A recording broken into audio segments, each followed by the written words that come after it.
अस्सलामुअलैकुम दोस्तों, मेरा नाम है उस्मान। आप देख रहे हैं ग्रेट पाकिस्तान चैनल।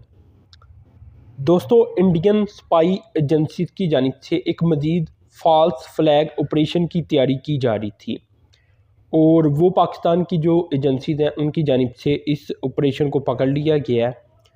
अब इसका लिंक मैं आपको डिस्क्रिप्शन में दे रहा हूँ। ये आर्टिकल आप पढ़ें डिटेल में तो फिर आपको ज़्यादा सही से समझ आएगा। मैं आपको मोटा मोटा बता देता हूँ।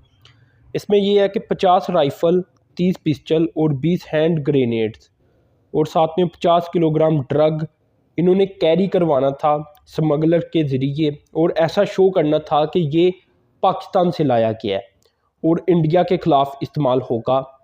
तो ओवरऑल कश्मीरियों को लालच इन्होंने देनी थी, लेकिन ज़ाहिर सी बात है कश्मीरी तो इनसे जान छुड़वाना चाहती हैं। तो इनका ये मंसूबा नाकाम हो चुका है, पाकिस्तान के अदारों ने पकड़ लिया है।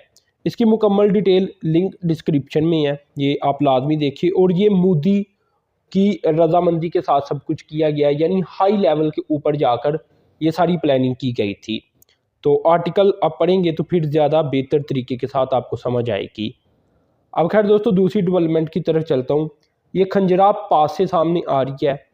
तो 23 व्हीकल्स लोड किए गए चाइना के अंदर और आर्टिफिशली यानी थोड़ी देर के लिए टेम्परेरीली, सॉरी आर्टिफिशली नहीं, टेम्परेरीली खंजराब पास को ओपन किया गया 31 जनवरी को, ताकि कुछ ट्रक्स वगैरह पाकिस्तान की जो ज़रूरत की चीज़ें हैं वो लेकर पाकिस्तान चले जाएं। क्योंकि सर्दियों में जो खंजराब पास है वो बंद हो जाता है, तो इसका हल पाकिस्तान ढूंढेगा। ये बहुत ज़रूरी है कि ट्रेड पूरा साल होती रहे। इसमें अब ये है कि इसे पहले भी पाकिस्तान ओपन कर चुका है इसे। अब जो ओपन किया गया है ये 31 जनवरी से गालबन 10 फरवरी तक ओपन रहेगा। और जो मुख्तलिफ़ चीज़ें हैं जिनमें पुलिस्टर क्लॉथ है, ये क्लॉथ कह रही हैं लेकिन मेरे ख्याल से पुलिस्टर का कपड़ा स्पोर्ट वियर में इस्तेमाल होता है, जिसे पुलिस्टर लैकरा या पुलिस्टर स्पैंडक्स का नाम दिया जाता है।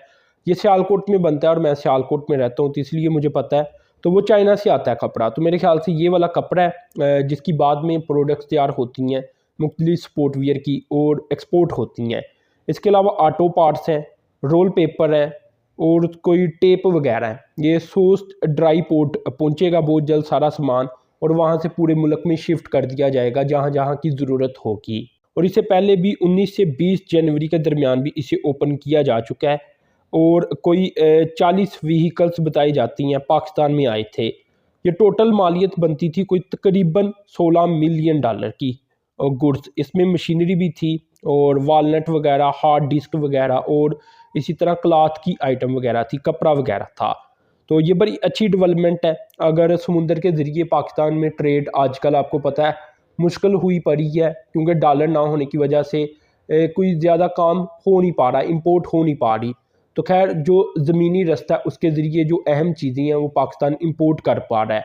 अब खैर दोस्तों, तीसरी डेवलपमेंट की तरफ चलता हूँ। ये दोस्तों काटन प्रोडक्शन के लिहाज से सामने आई है। 36% जो काटन की प्रोडक्शन है, बेल्स हैं, ये कम हो चुकी हैं।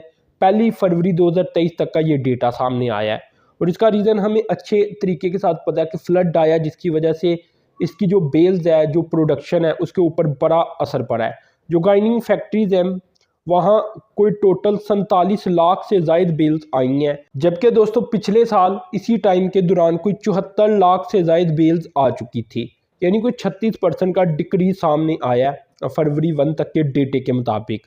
अब यहाँ दोस्तों पाकिस्तान की जो टेक्सटाइल मिल्स हैं और जो पाकिस्तान काटन गाइनर्स एसोसिएशन है, इन्होंने कई 41 लाख बेल्स का जो ऑर्डर है गालबन वो दे भी दिया है, जो शार्टेज है वो पूरा करने के लिए, यानी ये इंपोर्ट किए जाएंगे। ओवरऑल दोस्तों देखा जाए तो सिंध में जो काटन सामने आई है ये 18,70,000 बेल्स आई हैं और पिछले साल के मुकाबले में 46% कम है। और अगर बात की जाए पिछले साल की, तो पिछले साल ये 35 लाख से ज़ायद बेल सामने आई थी। अभी पाकिस्तान को जो ज़रूरत पड़ेगी ये कोई तकरीबन 1 करोड़ बेल्स की पड़ेगी, जो कि पाकिस्तान इंपोर्ट करेगा। तो पाकिस्तान की जो फैक्ट्रीज हैं वो चलेंगी और जो एक्सपोर्ट आर्डर हैं वो भी पूरे कर सकेगा पाकिस्तान। टोटल दोस्तों अगर 1 करोड़ में से डील्स की बात की जाए कि कितनी पाकिस्तान इंपोर्ट करेगा, तो अब तक 56 लाख बेल्स के ऑर्डर या डील्स वगैरह पाकिस्तान ने कन्फर्म कर चुकी हैं। इनमें से 41 लाख तो पाकिस्तान काटन गाइनर्स एसोसिएशन ने की हैं। तो ओवरऑल पाकिस्तान को मज़ीद इतनी ही करनी पड़ेगी, मज़ीद डील, ताकि मुल्क में जो बेल्स हैं वो आएँ और काटन की कमी ना होने पाए। अब यहाँ हमें पता है कि दो मसले हैं, एक तो फ्लड आया, वैसे ही पाकिस्तान की जो सा ना वो प्रोडक्शन है वो कम हो चुकी है। दूसरा जो दोस्तों मसला है वो ये है कि डॉलर नहीं है पाकिस्तान के पास। अब डील हो चुकी है लेकिन सामान पाकिस्तान परचेज़ नहीं कर पा रहा। परचेज़ कैसे करेगा? उसके लिए तो फिर डॉलर चाहिए, इंपोर्ट करना पड़ेगा ना, पेमेंट डॉलर्स में करनी पड़ेगी। तो ये भी एक अलग से मसला पाकिस्तान का सामने आ रहा है। इसी तरह जो पंजाब में प्रोडक्शन है ये कोई 28 लाख बताई गई है और पिछले साल से ये कोई 25-26% कम है। जो सिंध है वहाँ के जो अहम एरियाज़ है जहाँ ये काटन बेल्स वगैरह पैदा होती हैं, इनमें हैदराबाद है, मीरपुर ख़ास है, सांगर है, नवाबशाह है, नौशहरा फ़िरोज़, खैरपुर और गोटकी वगैरह, सक्कर भी है और दादो भी है।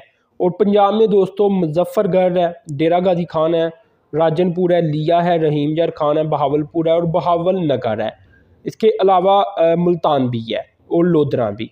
तो ये वो एरियाज़ है जहाँ ये काटन वगैरह ज़्यादा प्रोड्यूस की जाती है। और ये भी दोस्तों जो एक्सपोर्ट है पाकिस्तान की टेक्सटाइल की तकरीबन 19 अरब डॉलर, उसे रिटेन करने के लिए 1 करोड़ बेल्स दरामद करनी पड़ेंगी। अगर पाकिस्तान अपनी एक्सपोर्ट आर्डर मज़ीद पूरे करना चाहता है, यानी ज़्यादा एक्सपोर्ट करना चाहता है, तो मज़ीद ज़्यादा जो काटन बेल्स हैं ये इंपोर्ट करनी पड़ेंगी। तो खैर दोस्तों, ये सारी मालूमात मैंने आपसे शेयर की, इन सभी के लिंक डिस्क्रिप्शन में आपको मिल जाएंगे। आप लाजमी आर्टिकल भी पढ़ें। अब तक के लिए इतनी था। अल्लाह हाफिज़।